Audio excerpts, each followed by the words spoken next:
Fallout Equestria Survivors Guild, Chapter 5, Stable 13. It is a wise father who knows his own child. William Shakespeare. It wasn't exactly a short walk to the wilderness from New Pegasus. It would at least take maybe a few weeks to get to the edge of the wilderness and then get to the day runners through a wild area of Equestria. As we neared the wilderness, according to my map, we still had another 3 days trek before we reached the tribe and had stopped for the night. Thank you, Ark said with a smile, and as I gave her some food and something called Opal Fuse that Rain had given me, and I sat down next to Schooner. So, what's so important about Stable 13? Stable 13, it really wasn't a stable, I said as I started eating. We gave a couple of the stables to the ministries, and Stable 13 was given to the Ministry of Arcane Science under Twilight Sparkle. Her former student, Starlight Glimmer, was in charge, and in part, it was meant to test a spell that would allow you to get a mare pregnant using the DNA of a pony of either gender. Wait, so 2 mares could have a child together? Ark asked, her ears perking up a little.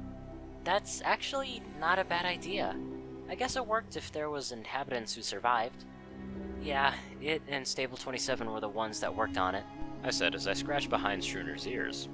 But Twilight was up to something else with it. I don't really know the exact details, but she brought in a lot of specialty equipment from the stable, stuff that we didn't really use anywhere else. I see, Ark said. So, you don't know, huh? Yeah, sorry, I said, rubbing the back of my head. She kept the whole thing like a big secret. I mean, maybe we'll find out when we reach the day runners, maybe. She nodded and we kept eating in silence before going to bed. We traveled for a few more days until we finally reached the Dayrunner tribe that was built on the crest of a large hill in the middle of the wilderness. I noticed the same NCR flag that I'd seen in Junction Town flying above the village as we approached the gate. 2 ponies dressed in NCR military fatigues looked at us closely but let us through without issue. Before we left, Sterling Silver had sent word here that we were on our way, so it was time for my first look at tribal society in the wasteland. It was actually pretty ordinary. The ponies were dressed in strange, lightweight armor, and had markings on their bodies, but I could recognize a lot of the basic ideas. Ponies still lived, made friendships, and fell in love. The only difference was how their culture was. Things didn't always have to change, I guess. The general is waiting for you inside, one of the guards said, gesturing to a makeshift hut as we entered. Inside, dressed in an NCR uniform, was a dark blue unicorn mare with a short black mane and curled tail that I swear reminded me of rarities. She looked up at us with blue eyes and a smile. Welcome to the day runners, you two, she said with a slight accent before offering both of us a hoof. I am General Midnight Sparkle. Ambassador Sterling Silver said that you wanted to talk about Cypher. Yeah, we do have a data file that was captured from the Enclave, I said as I raised my foreleg to show my pip book. I see, she said, and looked at me for a long moment. Well, right now Cypher is in Stable 13 helping untangle some computer systems. You can either wait for her to return or head there. It's up to you. I paused for a long moment. I had that feeling that I was going to have to go there eventually anyway. I mean, maybe I should just get it over with. Might as well. There was a weird feeling I had, though. Like, there was something waiting for me in that stable. Something that I was, destined to find. Midnight Sparkle, I swear I knew that name from Ruby's book. She was a ranger colonel who had fought in the war with the Crimson Empire. More importantly, she was a direct descendant of Twilight Sparkle, probably the only one, along with her daughter. She was ultimately a good pony, and I trusted her. Okay, we'll go to Stable 13, I said, and I looked at Arclight. If you're okay with that, I mean. Hey, no problem. Can't be much worse than 66, she said with a shrug. Schooner barked happily. That was good enough for me. So, I guess we were all going to Stable 13. Alright, let me just get some things together, and we can go. Meet me at the gate in an hour, Midnight said as we exited the house. It's amazing how many different ways ponies have survived, Ark commented as we looked around the village. Yeah, stables, settlements, tribes. I guess we're a really resilient species, I said with a smile as I watched the 2 foals run by, playing a game with a ball. Some things will certainly never change, no matter, really, how bad it gets. Yeah, Ark said with a sigh. I just hope the ponies in Stable 66 are just okay. Well, I'm sure that they are, I said with a reassuring smile. So is Caramel. I'm sure that you'll see him again someday. Thank you, Scootaloo. I really hope that you're right, Ark said, looking at her hooves. Me too, Ark, I said, looking up at the sky for a long moment. Me too. Midnight met up with us at the gate an hour later with her gear as we started off towards Stable 13. So, there are ponies still living in Stable 13? I asked curiously. I knew Midnight had been born there, but I didn't think that there were still ponies there. Oh, sure, Midnight said as she led us into the forest along a well-beaten path. The Day Runners were founded by ponies that tried to make it into Stable 13 after it was closed, so we held it in high regard. Both tribals and dwellers can call it home still. Wait, so it's still functional? Ark asked, and Midnight nodded. Well, I'm certainly glad that some stables out there didn't really fail. Yes, but it wasn't really easy, but we have made it, Midnight said. The NCR has been helping as well. Cypher is one of the ponies that they sent here, and she's acclimated to life here well enough. We walked on the silence for a while longer as the terrain got a little rockier. This area has definitely really overgrown in the last 211 plus years since I had come back here to check out Stable 13, but I could recognize the basic area. We stopped in front of a large cave entrance that led further inside. Midnight turned and looked at me for a long moment, which made me pause. What was it she was going to ask me? Scootaloo? She said with a long pause. There are a lot of things in Stable 13 that won't be easy for you to learn. Things that are kind of secret to the rest of Equestria because of their nature and whatnot, and what the Enclave would do with it. So you both have to promise me that you will not tell any pony in Equestria until the Enclave is out of the way. Well, we promise, I said, and I looked at Arclight, who paused for a moment before nodding. What is it? Arclight asked curiously. You will find out soon enough, Midnight said as we walked into the cave. After a minute, we came face to face with the large gear-shaped door of Stable 13. Midnight put in a code to the console, and after a moment, it started to open with a screech. It was time to see what was waiting for me in Stable 13. So, this was the first time I had ever been in a stable that was actually being lived in. Sure, I did visit them before the war, but they had always been under construction, and Stable 26 had been empty for a few years. Stable 13 still had ponies living in it, either dressed like the ponies from the Day Runners, or in Stable 13's jumpsuits. A few said hi, but for the most part they just kept working around the stable while we just went past and down the stairs. When we did reach the main server room for Stable 13, a unicorn pony dressed in a jumpsuit looked at us. She was colored a light green with a white mane with green streaks in it and smiled when we came in. Can I help you? Are you Cypher? I asked, and she nodded. Rainrunner said that you might be able to help us decrypt some of these files we took from the Enclave in New Pegasus. Can you possibly, help us out? Huh. Enclave, huh? I've never really tried to crack their encryptions before, Cypher said and gestured to the terminal she was working on. Do you mind uploading it? Oh, sure, no problem, I said as I hooked a cord from my Pip-Book into the terminal and uploaded the files. How long do you think it'll take? Honestly, I'm not too sure, Cypher admitted. Like I said, I never tried to decrypt Enclave files before, so what's exactly on these? It's genealogical records, I said, getting a look from Cypher. Look, it's a long story, but I'd really appreciate it if you could decrypt it. Whenever you have a chance, I mean. I should be able to get on this tomorrow, Cypher said as she examined the files.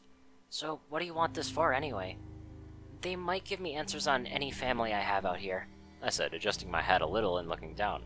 It would mean a lot to me if you can help. It's okay, Cypher, Midnight said. Well, alright. I'll get on it as soon as I can, Cypher said with a smile. I'm glad to help. You'll just have to give me enough time, okay? Oh, sure, yeah, we can wait, I said with a nod before we headed back out and into the atrium. Out of curiosity, I checked out the radio on my Pip-Book. I wasn't surprised to find NCR radio, though there was also another radio station called Crystal City Radio. Out of curiosity, I switched over to it and listened in as the voice of a stallion came over to my earbuds. Hey, Crystal Wasteland, this is The Voice with a new report on the ongoing situation with the Changelings, the voice of a stallion said over my earbuds. The Crystal Crusaders had returned from their recent encounters with the Queen's forces, with an unexpected report. It seems that there has been something out of a coup in the Changeling forces with the second-in-command, General Arachne, taking power. Mayor Vanilla Cream has said that the Changeling threat is being taken very seriously, and assures us that they will all be dealt with as soon as possible. That had been the second time that I'd heard about the Changelings in the Crystal Wasteland. I mean, it wasn't a lot to go off of, but it was starting to really worry me. I mean, what if they move to the south? Would we have to fight the Changelings here too? Hey, isn't that the orchard? Ark asked curiously, and she looked through the door to the stable's orchard. Oh, yeah. Midnight said as we went in, and then she looked at me. Scootaloo, I'm not really sure if you're ready for this, but... Before she could finish the sentence as we walked into the orchard, I saw what looked like a rough headstone. That was strange to me. I mean, stables were supposed to burn the corpses. Why would they bury one? As I looked closer, however, my heart fell when I saw something familiar on it. It was a cloud with a tricolored lightning bolt coming out of it, and under was a name and words. Scootaloo, what's wrong? Arclight asked me as she walked up next to me. Tears were starting to well up in my eyes. Rainbow Dash, beloved mother and hero, may you never be forgotten. I looked up at the ceiling of the room that I had been given in Stable 13 as I thought things over. It was a few hours later and Arclight had gone to look around the stable. I hadn't really had much faith that Rainbow Dash was out there somewhere. I mean, Rainbow was a lot of things, but immortal, she wasn't one of them. Even so, it hit me hard, especially because of that last thing. I remembered. It was her face. I didn't know for sure, but maybe that meant that she had saved my life back then. I'd never get to thank her. I'd never get to tell her just how much our time together meant to me. Rainbow Dash was dead. And even with everything that was happening, that hurt me more than anything else. I never felt more alone in the world than I did right at that moment, as I laid there crying. My friends, my family, now my big sister, they were all dead. And no force of Equestria was ever gonna bring them back. What was I gonna do now?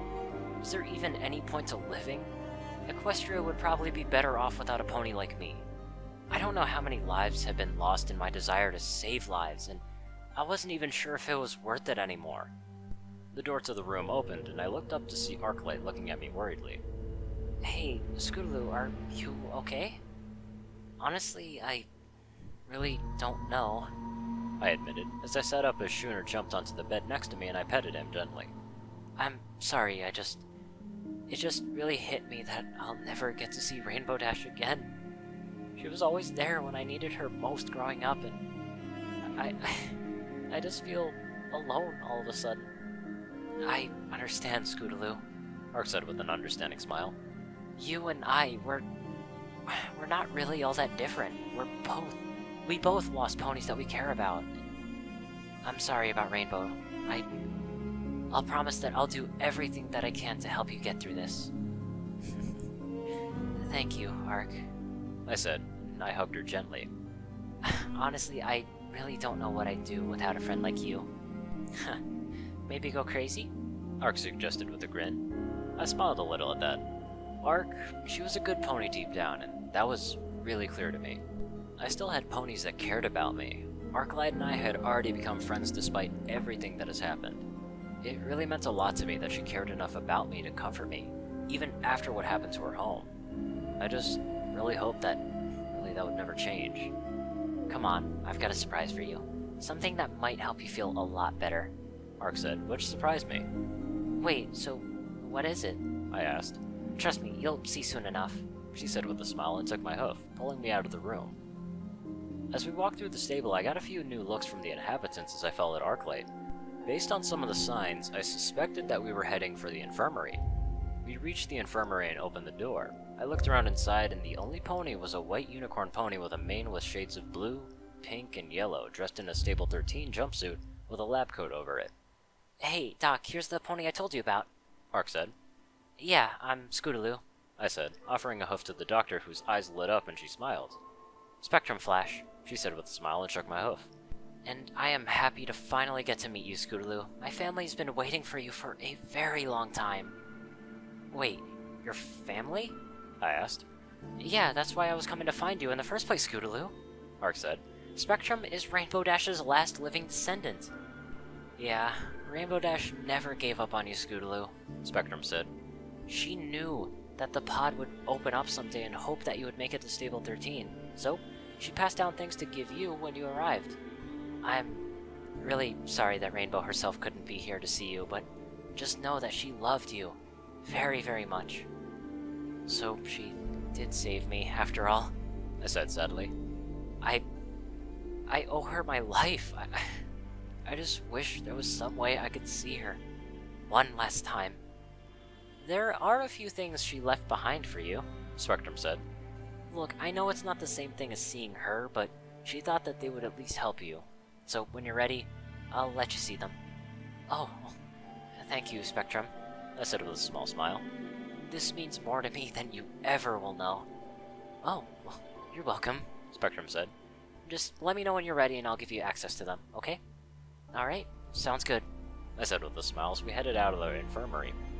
I wasn't alone in the world. I had my friends, I had Spectrum. So, I never really would be truly alone again. Are you ready for the Scootaloo? Ark asked. It was a couple of days later and we were looking at Rainbow Dash's grave again. We can wait a bit longer if you want. No, I think I'm ready, I said with a sigh as I stood next to the grave and looked at it for a long moment. I just wanted to have a chance to say some things before I do this. Oh, okay, I'll leave you two alone, Ark said and stepped back. I looked at the grave for a long moment. I was gonna cry again, and I knew it.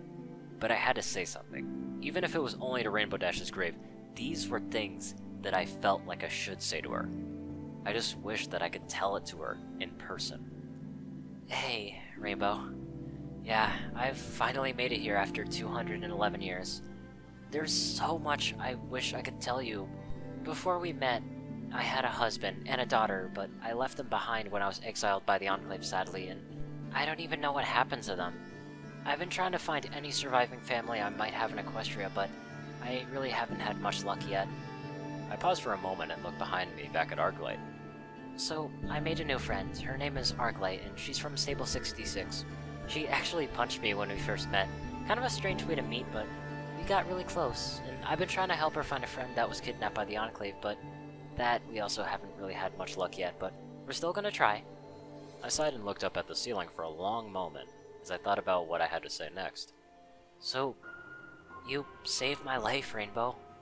If you hadn't found me, I probably would have died in that forest, or best case scenario, at your shack.